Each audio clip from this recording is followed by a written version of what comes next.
afternoon and welcome to the BBC News at 1. No further action will be taken against the BBC presenter Jonathan Ross following the obscene phone calls he and Russell Brand made to the actor Andrew Sachs. The BBC Trust ruled that the calls were grossly offensive and there was no justification for broadcasting them.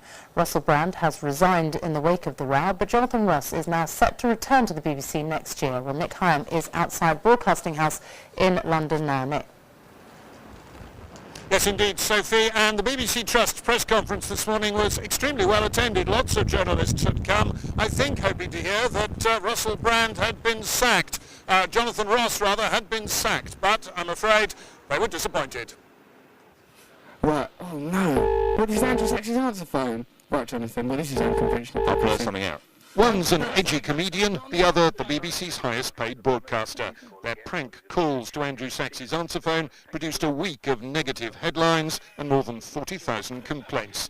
The BBC's already admitted the calls should never have been made, let alone broadcast. Russell Brand subsequently quit, along with the controller of Radio 2 and one of her top managers. Jonathan Ross has been suspended for 3 months from his TV shows and his weekend programme on Radio 2. Today, the BBC Trust, which is meant to represent licence payers, unambiguously condemned the programme.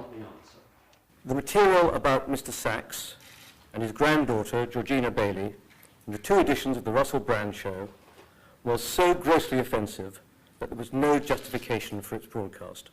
But there was more. The Trust also condemned an interview with Gwyneth Paltrow in May, in which Jonathan Ross used the F-word.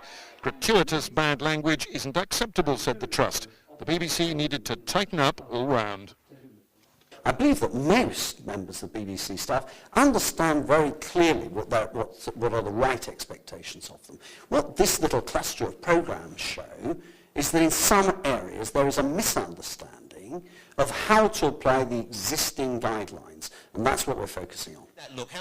But there'll be no further action against Jonathan Ross himself. So, what do the public think of that? To threaten an old man with such filth, and I thought it was terrible what they done. I think he should be put off there.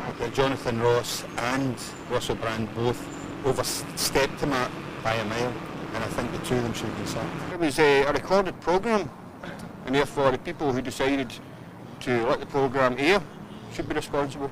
But the problem, according to the BBC Trust, lies less with presenters than with the editors meant to supervise them.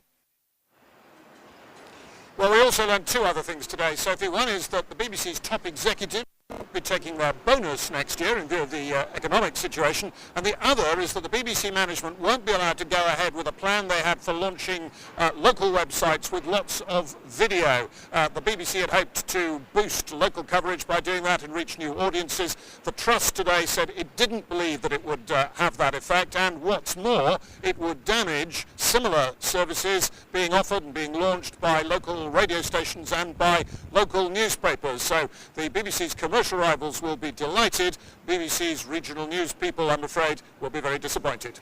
Nick, thank you very much. The number of people losing their homes has risen sharply. More than 11,000 homes were repossessed over the summer, and that figure is expected to